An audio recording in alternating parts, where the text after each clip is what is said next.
before in the last video, I'm starting to revisit this whole concept of the two houses of Israel.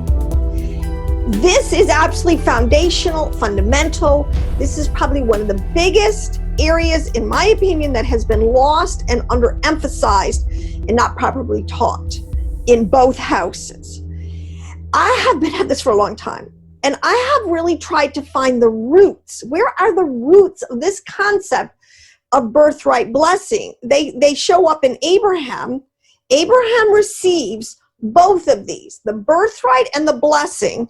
The covenant is made, and it says that his seed will become a blessing in all the earth. This is, I'm not going to pack too deeply, have to be aware of these really deep Bible stories and the archetypes that's being taught in these. But I have looked up every single usage and worked it for quite a while on birthright and blessing, and can bring it all the way back to Genesis now, because I've always wondered, where is the start of this? Where do we get these biblical concepts? Nothing comes out of nowhere. Hebrew is such a precise language. It is always carrying forward an already very established understanding. That's why it's, once you kind of get it, and the rabbis, the sages understood, that's why it's so important to learn these things in the Hebrew. We're going to go over a lot of the Strong's numbers. Once you establish the basic theological, archetypal, primordial, primary, these are the words, the first meaning of something, and then you can see how the words, words morph off of it depending on where you put the vowels. It'll just clear up everything, because our Torah is very, very linear. There's nothing haphazard. So in Genesis 1, or let's just start, Genesis 1, 26 through 28, very famous verses. It's very important in the Hebrew. Again, learn Elohim. Elohim said, let us. So these are all little clues. These are all remezes. This is full of remezes. Remember, in the Peshat, hints to things. And I've done some teachings on this. We're not going to go into it like who us is per se. All right. Let us make man in our image, in our likeness, and let them rule. First word, rule over fish, birds, livestock, over all the creatures that move on the ground. Now I've started to unpack, those are very specific words, and truly, people, remember, in the sod level of understanding, which is what I teach, we're not talking about little birds. We're not talking about little creeping things, the little insects. We are talking about these words that are used to describe other living souls, humanoid living souls that Yah created on the 5th and the 6th day. Okay, but we're on the 6th day, and Yah says, Elohim says, he created man in his own image. In the image of Elohim, he created him male and female. So here we have our primordial archetype of the male and female of Adam and Eve. All right, but he said then, Yahweh or Elohim blessed them and said to them, be fruitful and increase in number, fill the earth, subdue it, rule over it, over the fish, the birds, the living creatures that move on the ground. So establishing, this is what I was looking for a long time. The foundational understanding. We know this. Adam was made. He was the last of Elohim's creatures to be made on the 6th day. And it'll tell you in a lot of the mystical writings that was necessary to happen last for Adam, because all of the systems, so to speak, of creation had to be in place so that Adam could be crowned with the full ability to operate with, in, through, and above all these systems, because he is the first king over Malkut. But because of the wiring that he gets, so to speak, from the top down, the thing flips itself. He is able to rule and to bless.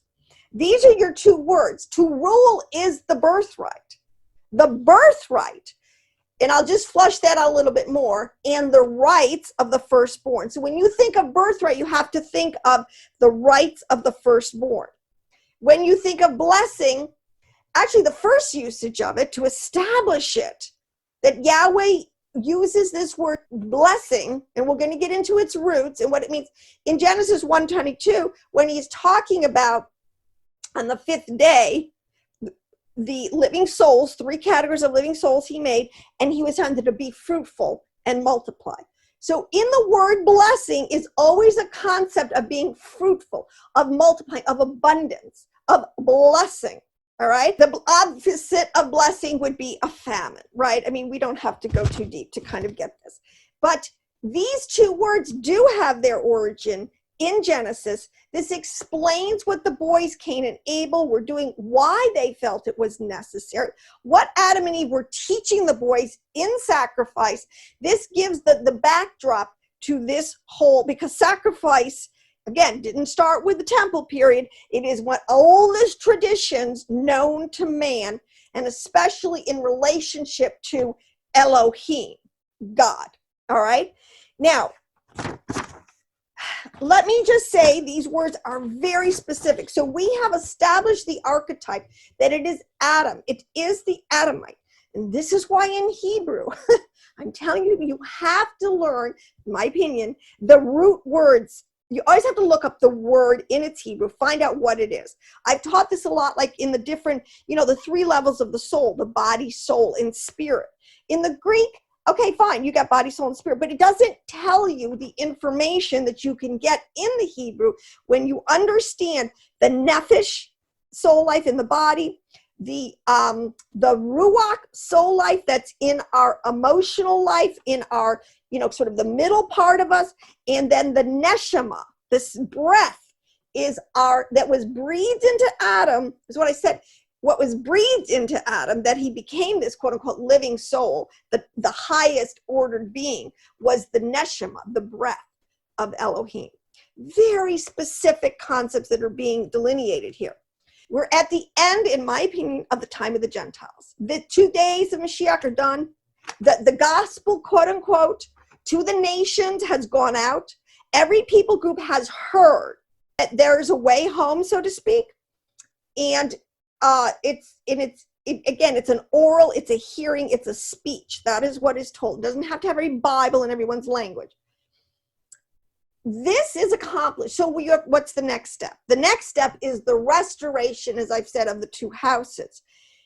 But there was an important nuance that I couldn't quite grasp, and I think I had even in my earlier videos, which I have not reviewed. I have a playlist on the 2 houses. Exodus 4:22, very famous verse where Moshe is told to go to Pharaoh and say, Israel is my son, my firstborn, and you are to let him go so he can worship me. I mean, there's just, again, so much soul level understanding, just for the heck of it. Pharaoh, Esau, these archetypes represent on one level, on the soul level, the demonic side, the other side, the God of this world, the control that is there that people can't come under. All right. Now, this birthright, then there's another verse in Jeremiah, and it says that Ephraim is my firstborn son. And I thought, well, now how do I have to harmonize. All right, it's taken me years, people, to figure this out. So I finally got to go back to Genesis, and I saw it there. The birthright and the blessing started with Adam. And then he said, and you can see it right in there in the words, all right, and I'll show you that. So when he reestablishes these covenants, and he reestablishes it with Adam, and again, he tells Adam, and your seed, because it's a seed war, he's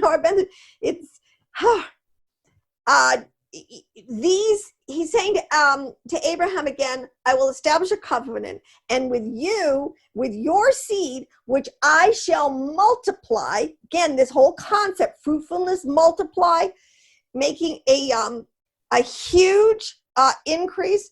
Your seed will be like the stars of the sky and the sands of the sea. The point is, this Abrahamic Adamic seed, again, and this is really kind of the wrap up all the way up to our epoch at the end of the age, will bless every family in the earth. That's what it says. Because in Genesis 48:16, Jacob, where this comes, tells Joseph through Ephraim, that his seed will be a melo ha-goyim, which is the fullness of the Gentiles.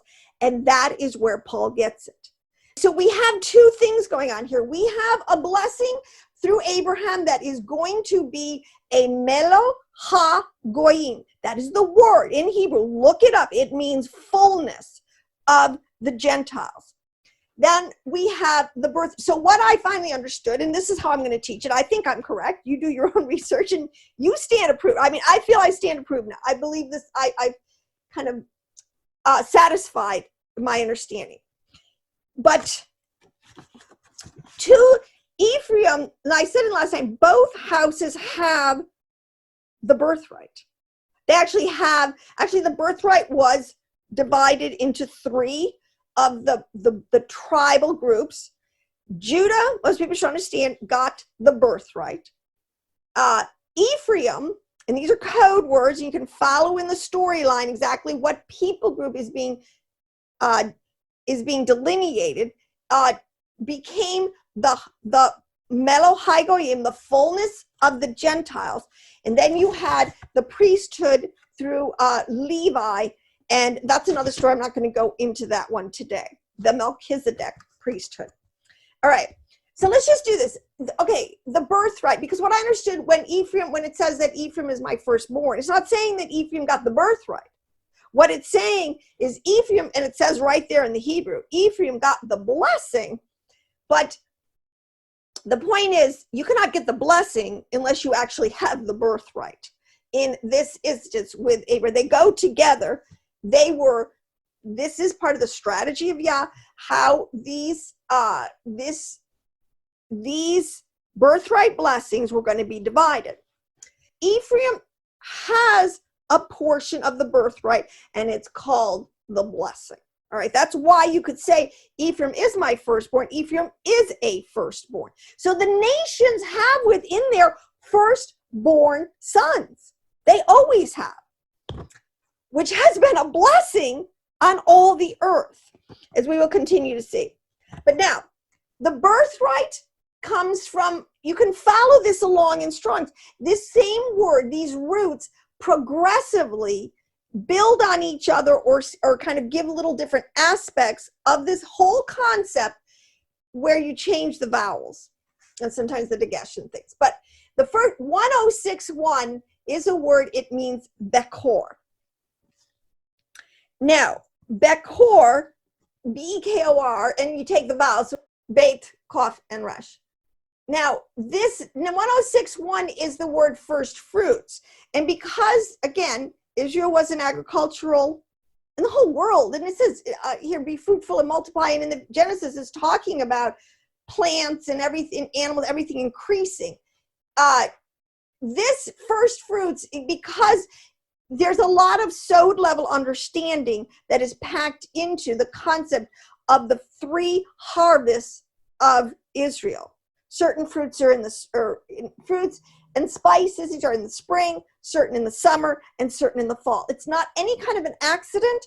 They're deliberately, and if we continuing to study deeply, you can tell exactly which groupings and what feasts are happening, what kind of souls. And let me just say this first off.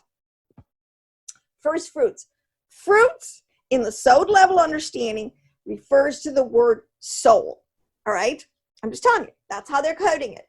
So first fruits, the first souls that are harvested, we're coming up on a harvest at the end of the age. Well, there have been other harvests of other souls. That's why there's other places where souls are being kept, held in reserve for the last day, and the setting up of the millennial kingdom. It's all very clearly coded and defined in there.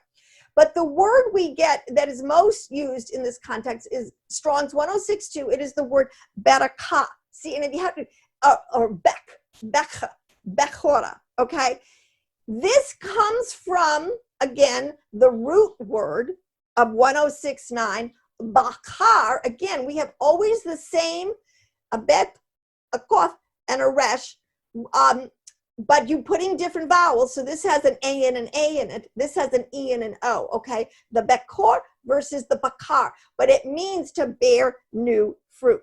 So in other words, part of the birthright and the rights of the firstborn, in every generation where there will be new souls, where there will be new fruit, there will always be those who hold the birthright, all right? Adamites who hold the birthright. And then you have to very quickly, who did this birthright go to? It started with Adam in the garden. It went through the righteous line, Enoch, Melchizedek, Shem, Ham, up into Abraham. These were all known as to have the birthright. These were all the firstborns to whom this spiritual birthright that was given to Adam of rulership, of being a king of the earth. That's why Abraham is called. He says, I will make your name great, which is again an emphasis on spiritual authority, because everything really starts in the spirit realm. If you don't have authority in the spirit realm, well, forget it, you know. This concept of the right of the firstborn starts there, to rule, to reign, to have dominion, to be the head. In other words, the head of the household. Because in Genesis, really what we're talking about is Yahweh made an incredible household. It's called Adam came in, full of all kinds of living souls with all different designations and places of occupation, things to do, to be fruitful and multiply. It was all part of a grand thing that he was doing, making sons and daughters. But again, you know, there was a fall. There was this whole concept. There was a problem in the garden. All right. But to get back to that, Yahweh is using those who are affiliated with the birthright and the blessing. If you carry these, you are really part of the work of Yahweh in redeeming the earth. All right. So this Bekor, the Bekorah, is what was transferred to follow the storyline. Actually, I just want to quickly say this because I looked up every word. Its first usage for firstborn. All right. Now, let me just explain this. In the ancient world, and this is, okay, this is ancient wisdom. This is ancient understanding, but this comes from Genesis. This is instituted by Elohim. He gave this authority to Adam. Now, to a large extent, Adam lost it, and we are into its restoration, all right? But actually, all of the usages of it, it's used 123 times. It's a very complex system. There are so many concepts that come out of this firstborn. So not only it's the head of the house, it would be the son, and it doesn't necessarily at all mean, from Yahweh's point of view, when he designates someone in a generation or in air, like the firstborn, they're not necessarily technically the genetic firstborn. Yahweh is always looking for a good steward. He is always looking for someone whose heart he knows. He can see they will be faithful, they will be holy, they will esteem this birthright, and they will do their part in their generation. Very important principles, and that's what we see. We see this kind of, you know, when Esau disdains this birthright. You know, he sells it for a mess of pottage when he's hungry. These are all of these ways. The first about 20 uses of them, there's really not a successful firstborn in these lineages where, so the first one is Uzi, he's the firstborn of Ishmael. Esau is called the firstborn, and we know this story, but he wants his father, this is the point, to bless, and this is the word in the Hebrew, to bless his nephesh. When after he comes in, Esau, who goes into Isaac to get the blessing, and he says, bless his nephesh. This is another clue that we are talking about here in the context of be fruitful and multiply. It is a bounty and a blessing and an increase and a favor and of the bounty of the earth. It's a physicality, it's a materiality, it's an abundance, it's wealth. It tied to it is great great physical and material blessings. And I've said this in the other videos, because if you're the firstborn, that means you're the head of the house. That means you're responsible for your brothers. That means you have a mission in your generation, especially like we can see this in the story of Abraham, how Yahweh made him a great man, a great king with great renown, and made him fabulously wealthy so that he could do his commission. You know, if Yahweh, if he calls you, he will equip you. Now, you know, so technically that has always been the better part of the deal, especially for people who are carnal minded. Oh, let me get the blessing. I mean, then I can, you know, that. But if you look at it, it's really interesting in the beginning. All of these firstborns are really not up to snuff. They're all kind of evil. They're wicked. They use it. They want it for carnal reasons. They're not interested really in the plan of Elohim. So you have it, Esau, we know this. Reuben lost, he was the firstborn of the 12 tribes. He lost the birthright position because he was unstable as water. In other words, his character, he did not have the character to bear up under the heat of the day to carry this important firstborn responsibility, especially for his brothers. The son of Eliphaz, who was, and I believe, and I think I'm correct on this, he was the steward of the house for Abraham. He was a descendant of Esau, and there's verses that even say, because I am of the wrong seed, because I am of the cursed seed, which what they're talking about is that they did not, that seed line did not get this birthright. He cannot inherit this birthright firstborn blessing. So he's got to find a wife for his son. That's the whole story. He's got to go and find a wife for Jacob that will be of the bloodline and be able to receive this birthright for the next generation. Judah is, and Tamar, that whole relationship, the firstborn out of that one is wicked and dies. I think it's On, all right? So there again. Now Joseph names his firstborn Manasseh, or we're told Manasseh is the firstborn. But if you follow the storyline, who gets the blessing? Who gets it is Manasseh, all right, who is not technically the firstborn. And so we see again and again, Yahweh is looking at the heart. He tells you there's something very important in having this birthright. And truly, this birthright was given to Judah. Judah, it says, who will prevail above his brothers. Judah, after he ended up selling Joseph, you know, being part of the big cabal to sell Joseph, he really repented. He grew up. If you read, you know, the writings, it will really explain how his character did develop, how he really did repent, how he really did, and his descendants and Yasod could be worthy of keeping this birthright. And this is what Judah has done to their praise. And it says that the brothers will praise Judah for this ability. All right, so like I was saying, this concept of this firstborn, and then with the firstborn, there are what the rights of the firstborn. Okay, very important principle. Has passed, when it finally did get to Abraham, it went into Isaac, and then it was reconfirmed to the 12 sons of Jacob through Jacob. And different portions of it were given out. Now, that's a very established storyline.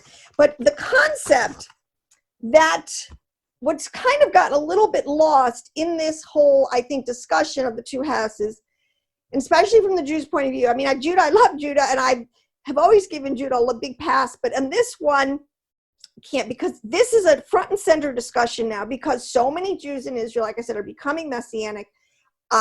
This whole discussion is beginning to heat up, and there's a lot of pushback from the sages, the rabbis, all right? There's a lot at stake here.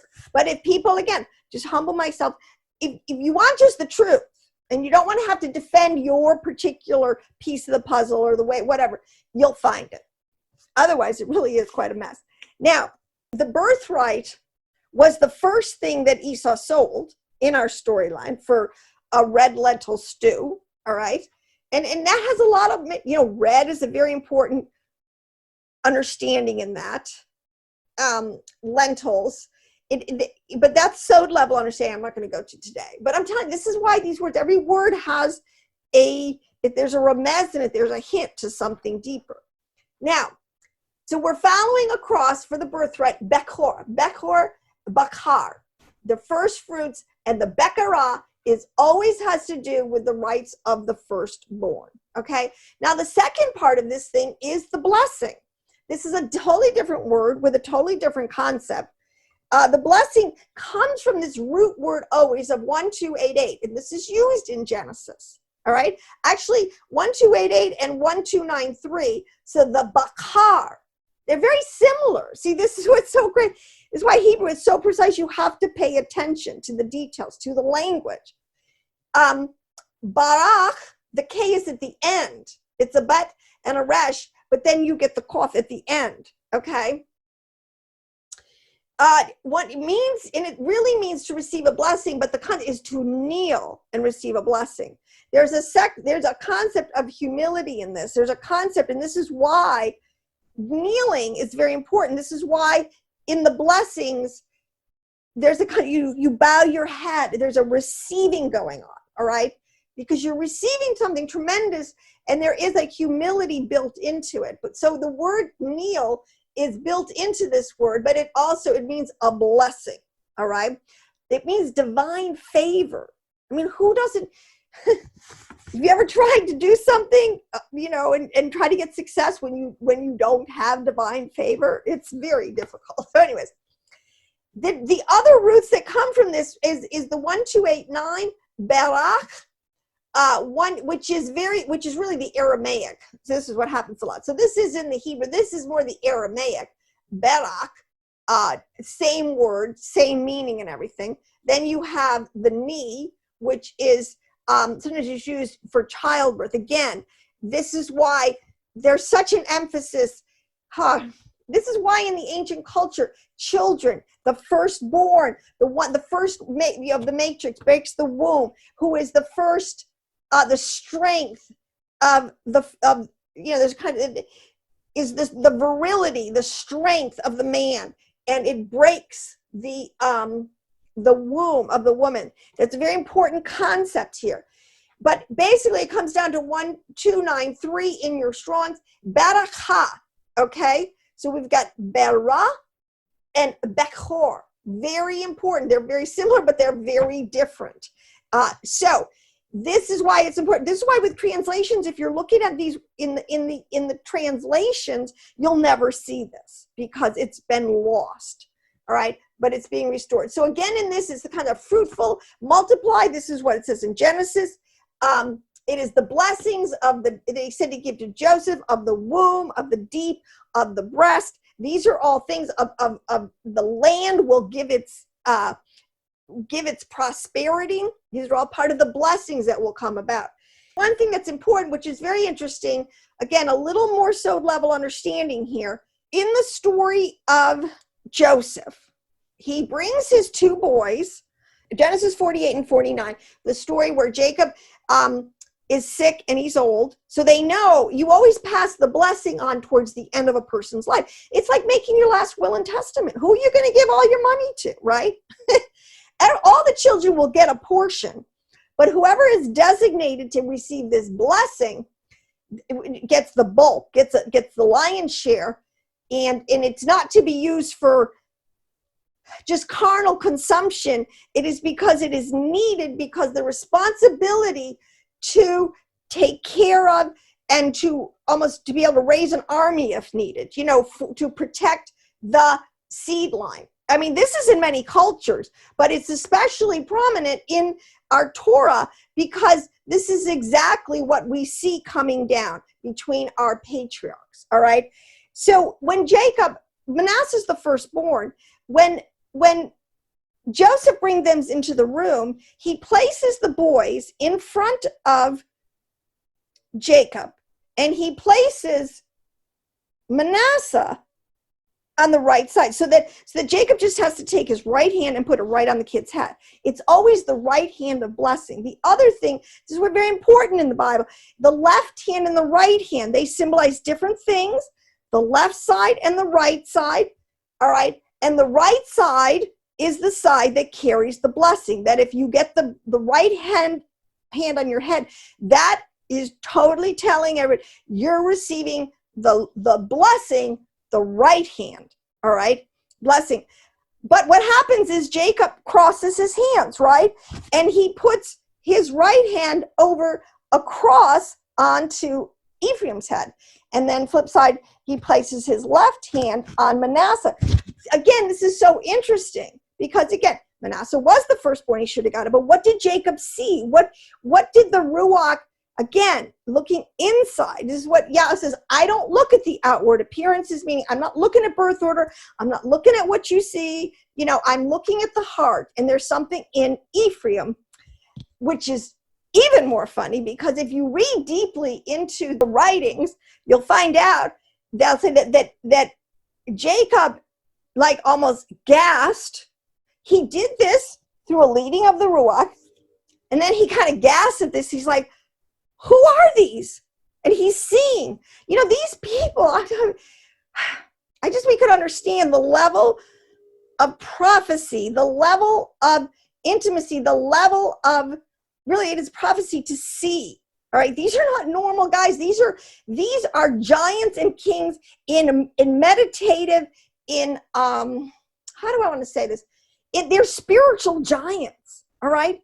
So here's Jacob. He's able to see into the future, and he sees some of the descendants of Ephraim. He sees Jeroboam, and he's like, "Oh my gosh, who is this? Well, look what he's doing." All right, and he sees the two kingdoms. He sees the split. He sees all this, and he's like, oh, I hope I'm not making a mistake, all right? But no, there is, again, we have to, Yahweh knows what he's doing. So this blessing goes to Ephraim. This blessing, and again, it's a blessing. It is the fullness. That's why Ephraim, the fullness of the Gentiles, knowing ahead of time that this seed, the northern kingdom, through Ephraim, receive this blessing. This is the people group, truly, that is going to go out into the nations. Every single family of the earth is going to be touched and blessed through this Melech HaGoyim, all right? This is very important to understand, because when you get to Paul, you'll never really understand the mystery that he saw. Again, a spiritual giant who could see, read the soul level understanding and get the level of prophecy that is embedded in that for the time and the season that it needs right then to be released. That's why I say this level of prophecy, the time of the Gentiles is done. All right, this is a soul level of understanding. And if you don't want to be like Paul, kicking against the pricks, the other thing that I want to start teaching again, because I'm going to determine where the blessings, where the tribes went. The thing is, this is, again, it's not looking for genetic per se markers, even though it can be tracked. All right.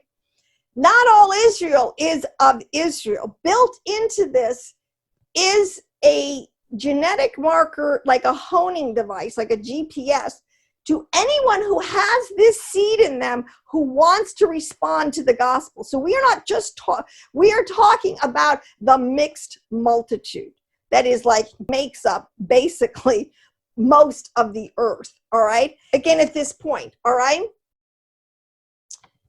Because if you want to identify people groups, we know that Judah has the birthright. Now, within this was also the fact that they would get the lineage of the king. That's why in the text, a lot of times, house of David, all right, the inhabitants of Jerusalem. There's a lot of key words that go in with the concept of the scepter, that Judah has received the scepter. The king, the Mashiach, will be coming through the bloodline of Judah. That's part and parcel of that. That's very important to understand. It's actually been history at this point.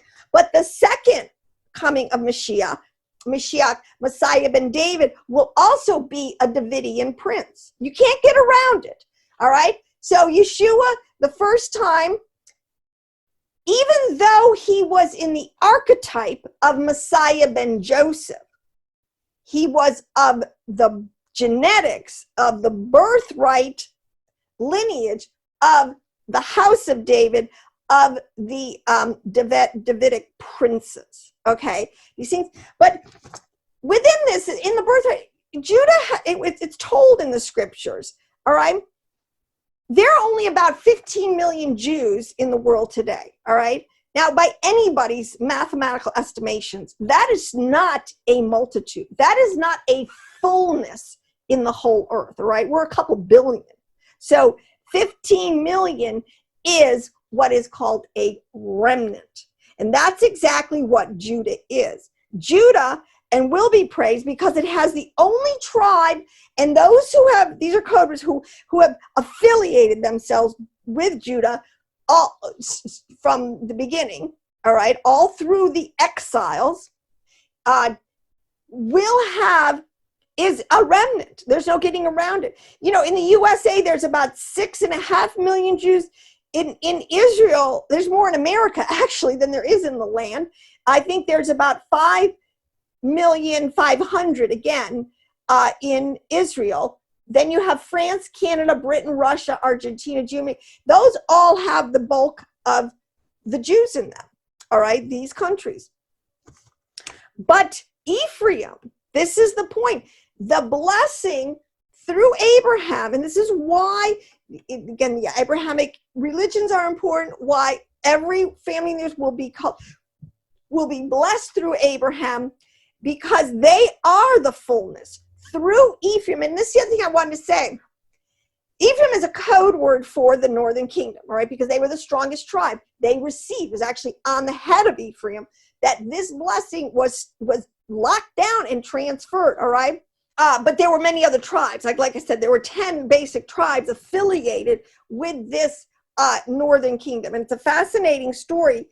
But Ephraim, and that tribe, and especially in the dispersements, starting with the very first, they were dispersed from the land in about 700-800 BC. They were the first to go. They went in 3 waves because they became completely apostate. They just broke covenant, and Yahweh finally divorced them and sent them off the land. And this is where, but doesn't mean, see, he divorced them, but he didn't. So he says the gifts and the calling of Elohim.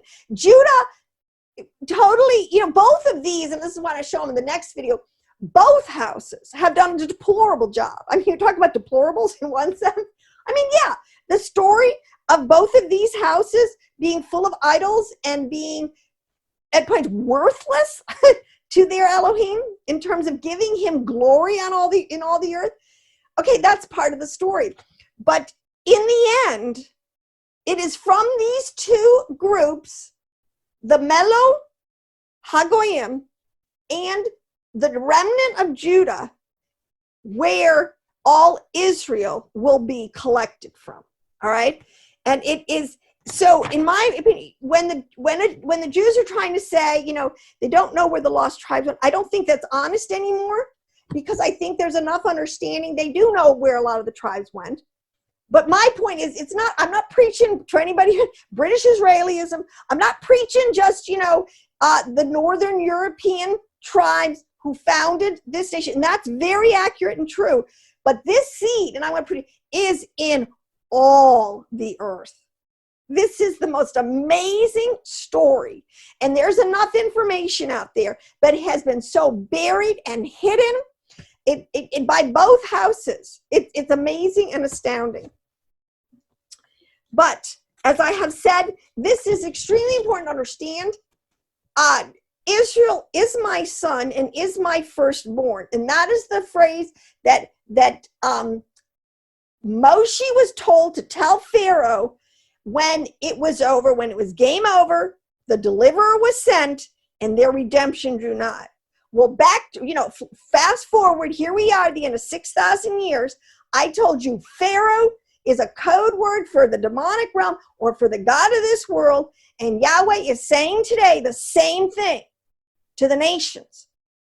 He's saying, Israel is my son, my firstborn. You were to let them go so they can come and worship me and become the unified, what they were always meant to be, all Israel, which will receive in the millennial kingdom a full manifestation of the birthright blessings, and they will rule and reign with our king, our soon-to-come king, Yahweh Elohim.